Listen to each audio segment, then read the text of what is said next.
So, the directional term is a generally group in a parts of the opposites. All terms are based on the body being in the anatomical position, standing erect, arms and the sides with face aims to fit facing forward. Keep in mind too, that terms right left always refers to the patient's right and left side. We always remember that we have left and right, okay? So, the superior is above at a higher level in the human body towards the head. So, proximal towards attached bone to the shoulder is proximal to the wrist.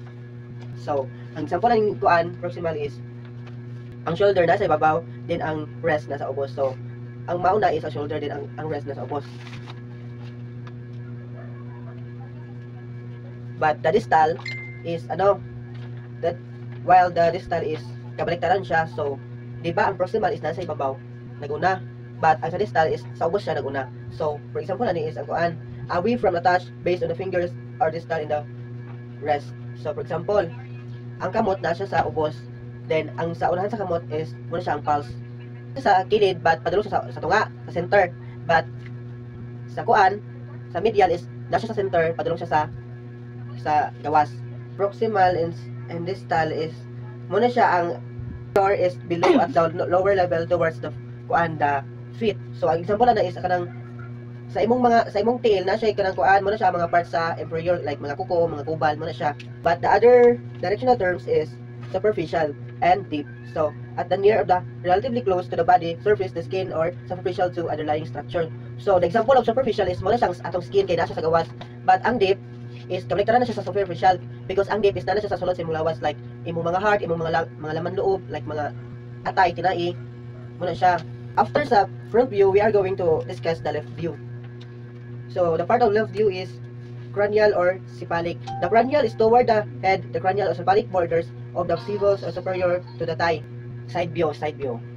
So when we say side view is kuan, cranial is forward in head or padulong siya sa ulo. Example, ang neck nimo is cranial sa dugan or sa heart. So ang heart is ubos, then ang neck is nasa ibabaw. So pag left side siya, muna siya ang heart, then cranial siya sa babaw sa neck. Muna siya ang cranial. The tips are caudal. Toward the tall, okay, in humans, the hips are caudal, the rest. So ang kabaliktaran sa cranial or cephalic is muna siya ang caudal. So di ba ang cephalic is nasa sa head, ana siya. So ang caudal is gikan siya sa ibabaw, padulong siya sa ubos. Muna siya sa caudal, diri sa leg dapet. Sa side view na siya. Posterior or dorsal, the back surface dorsal, the back equivalent to the posterior when referring to the human body, and scapula, shoulder blade is located posterior to the rib cage. So ang posterior is or dorsal kay naa siya sa likod like for example ang abagan nimo and ang kuan dire pussy bagay and pussy mo siyang kuan sa side view kabaliktaran niya ay kuan niya ang posterior or dorsal, while sa likod na siya dire baga and sa lubot, while ang kuan anterior or ventral is the broad surface ventral, the belly side equivalent to the anterior when referring to the human body. The umbilicus navel is on the anterior or ventral surface of the trunk. Ang posterior or dorsal is nasa sa likod and sa likod sa back siya sa atong kuan body, while ang anterior or ventral is naa siya sa atong atubangan sa chest. So today I will continue the report. This is about the body region. So the body region is like this illustration is show the terms for the different region of the body. So these terms are used extensively when performing clinical examination and medical procedure. So kung magpa-examine ta or kanang magpa-clinic ta, diri gid mag-base ang kanang take examine. So the first is the frontal. So the frontal is forehead. Kabalang yung sa forehead, diba? Atong agtang. So the second is the nasal. The nasal is, or the other term is nose. Ang ato ang nose. So ang ano ni function is simply syempre is makasinsta og kanang like kanang mga baho ingana. So the next is the oral. The oral is ang ato ang mouth, which is atong baba, sudsad. Ang atong ikaon, iinom like inana. Then the next is the deltoid or our shoulder. So next is axillary or armpit. Axillary armpit is the area beneath the arm where it joins the shoulder. So, dire mo ni ang ato ang axillary or atong armpit. Kaning dire na to. So, the next is ang brachial, which is the arm. Ito ang dire. Ubos sa ato ang armpit. Then, the next is ang forearm. Kaning atong dire. Muna siyang forearm. Then, ang ato ang carpal rest. Kaning dire o. Kaning nani na to. Dire. Then, the next is ang palmar or palm. Ato ang palm. Palm, no? Palm. Kani. Ano siya. So, ano dahil itong digital. Like ang atong finger. Kaning 5 little finger. So, the next is the femoral, which is the tight. Femoral. The upper part of the leg. Extending from the hip to the knee. So, upper part of the leg, diri. Kani. This is. Then, the next is patella or knee. Ato ang tuhod. The next is the, tarsal or ankle. Like, ay sa tiil nga part, like, kinaubsan gid siya. So, the next is ang pedal foot. So, moon siya kaning atong tiil. Tiil na to. Muna siyang ang pedal. So, the next is ang cephalic, which is the head. Ang cephalic is head na siya. Then, the orbital is eye, atong mata. Then, the vocal is the cheek, ang ato ang noun. Dayon, the cervical neck. Cervical is cervical, which is ang ato ang neck, itong liog. Then, the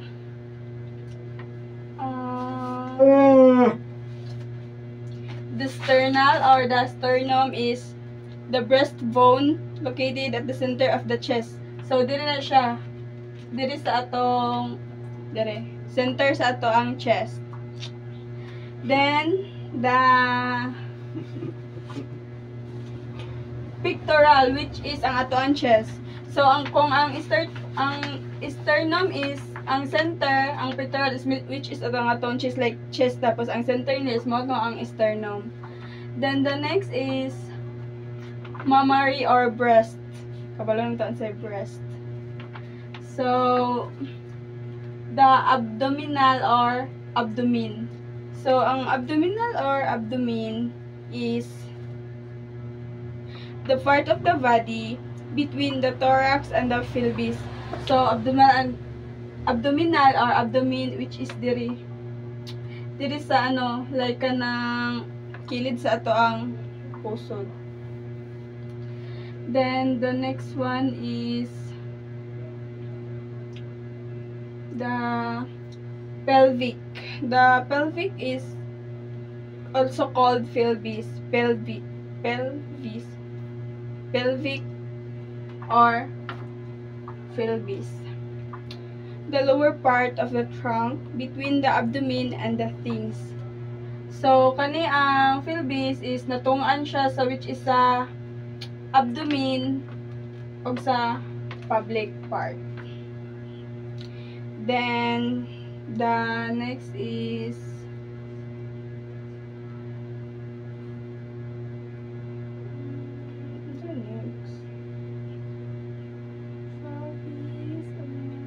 surrounding the brain. And next is the public part with each ang ato ang public area. We know naman kung unsa ang ato ang mga public parts or ato ang public area. So, mo na siya. So, the next is the cranial. Cranial is also called surrounding the brain. So, atong cranial is surrounding the brain, which is ang ato ang diriluyo sa kanang example pag talikod nimo kanang dire. So, cranial or surrounding the brain is the part of the skull that encloses the brain. So, mo na siya dire. Itong skull dapit. So, Next is the otic or the air, ang ato ang dalunggan. So makasista og pagdungog, hearing, like nana. So the next is scapular or shoulder blade. Dere. Mo ni siya dere. Ang ato ang scapular. Then the next is spine or ang ato ang spinal cord, which is the series of vertebrae extended from the skull. Kaning dere. Spine kaning nagline sa atong luyo. Kaning gani. Muna itong spinal cord. Kaning siya kaning linya sa atong luyo. So the next is the lumbar or buttock. Like kaning dere oh. Kinaubsan sa ato ang spinal cord sa atong spine. So the next is the sacral. The sacral is sacral. Where's the sacral here?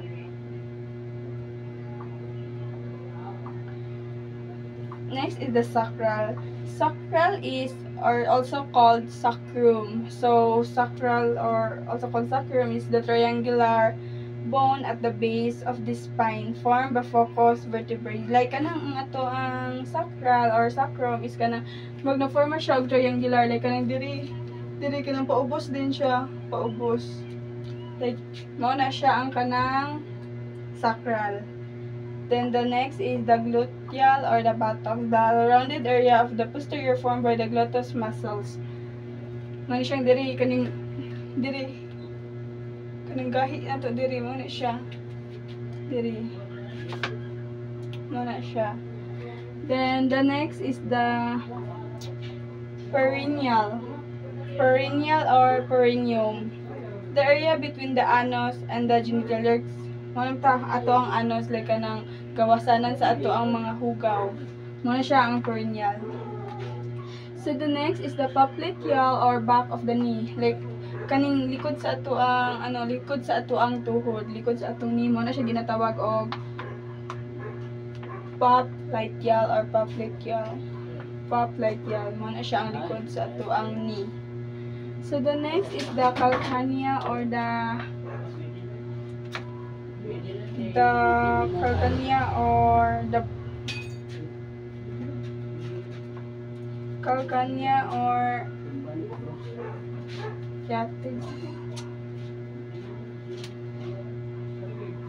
Next is the calcanean heel or the plantar sole of feet. Mao na siyang sa kanang luyo kanang tikod sa ato ang tiil.